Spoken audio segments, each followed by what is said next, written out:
नमस्कार। भारत के electric vehicle scene में ना एक बहुत बड़ा तूफान आने वाला है। एक ऐसी कंपनी है जो पूरे देश में इलेक्ट्रिक गाड़ियों को चार्ज करने का तरीका हमेशा के लिए बदलने की तैयारी में है। तो चलिए आज इसी पर बात करते हैं और समझते हैं टाटा के इस जबरदस्त प्लान को।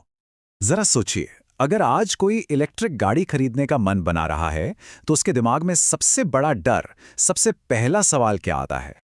बस यही, मैं अपनी गाड़ी चार्ज कहाँ करूंगा। और इसी एक अकेले सवाल से जन्म लेती है रेंज की चिंता, जिसे हम रेंज एंग्जाइटी भी कहते हैं। मतलब कहीं गाड़ी बीच रास्ते में ही बंद ना हो जाए।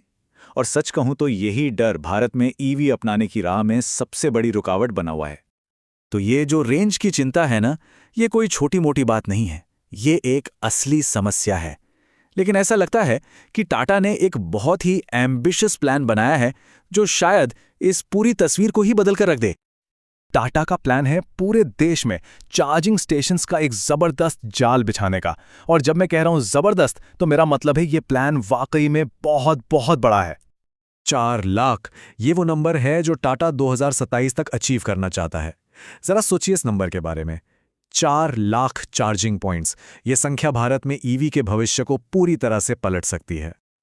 और पता है सबसे मजेदार बात क्या है? ये सिर्फ एक तरह के चार्जर की बात नहीं हो रही है। इस प्लान में पब्लिक चार्जर्स हैं, हाईवे पर लंबी यात्रा के लिए एकदम हाई स्पीड मेगा चार्जर्स हैं, और यहां तक कि छोटे कमर्शियल वाहनों के लिए भी अलग से चार्जर्स शामिल हैं। मतलब ये एक पूरी तरह से सोची समझी मल्टी लेवल स्ट्रैटेजी है। तो सवाल ये उठता है कि आखिर टाटा इतना बड़ा नेटवर्क बनाएगा कैसे? इसका जवाब है उनकी ओपन कोलैबोरेशन 2.0 स्ट्रैटेजी में। मतलब साफ है, वो ये सब अकेले नहीं कर रहे हैं। ये स्ट्रैटेजी मोटे तौर पे 4 पिलर्स पे खड़ी है। पहला, इस फील्ड के एक्सपर्ट्स के साथ पार्टनरशिप करना। दूसरा, सबसे ज्यादा हाईवे पर फोकस करना ताकि एक शहर से दूसरे शहर जाना आसान हो जाए। तीसरा, और ये बहुत जरूरी है, कि ये चार्जर सभी ब्रांड्स की गाड़ियों के लिए होंगे, सिर्फ टाटा के लिए नहीं। और चौथा है टेक्नोलॉजी का भरपूर इस्तेमाल, ताकि कोई भी अपने फोन से आसानी से चार्जर ढूंढ सके। चलिए अब जरा जूम आउट करके बड़ी तस्वीर देखते हैं। ये कहानी सिर्फ गाड़ियां चार्ज करने की नहीं है, इसका असर पूरे देश पर पड़ने वाला है। और ये ग्राफ देखिए, इससे साफ पता चलता है कि रफ्तार तो पहले ही बन चुकी है। सिर्फ 2 सालों में पब्लिक चार्जिंग स्टेशन की संख्या लगभग 4 गुना बढ़ गई है। ये एक जबरदस्त उछाल है, और यकीन मानिए ये तो सिर्फ एक शुरुआत है। तो इसका सीधा फायदा क्या होगा? ड्राइवरों का आत्मविश्वास बढ़ेगा, जिससे ज्यादा से ज्यादा लोग ईवी अपनाएंगे। देश के जो सस्टेनेबिलिटी टारगेट्स हैं वो पूरे होंगे, हवा साफ होगी, और हाँ, मैन्युफैक्चरिंग से लेकर इंस्टॉलेशन और मेंटेनेंस तक हजारों नई नौकरियां भी तो पैदा होंगी। लेकिन जब प्लान इतना बड़ा हो तो जाहिर है कि रास्ते में चुनौतियां भी बड़ी ही होंगी, और इन पर बात करना भी जरूरी है ताकि तस्वीर पूरी तरह से साफ हो।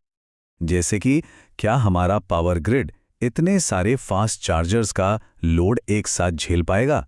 क्या जमीन हासिल करने और सरकारी नियम कानून की वजह से काम धीमा पड़ जाएगा? क्या ये चार्जर हमेशा चालू हालत में मिलेंगे? और क्या ये नेटवर्क शहरों से निकलकर गांवों तक भी पहुंचेगा? ये सभी बहुत ही बड़े और जरूरी सवाल हैं। तो क्या इन मुश्किलों को पार किया जा सकता है? यही वो सवाल है जो हमें भविष्य की ओर देखने पर मजबूर करता है। तो आगे बढ़ते हुए हमें ये देखने के लिए कि ये योजना सही रास्ते पर है भी या नहीं, कुछ खास बातों पर नजर बनाए रखनी होगी। तो इन चीजों पर नजर रखिए।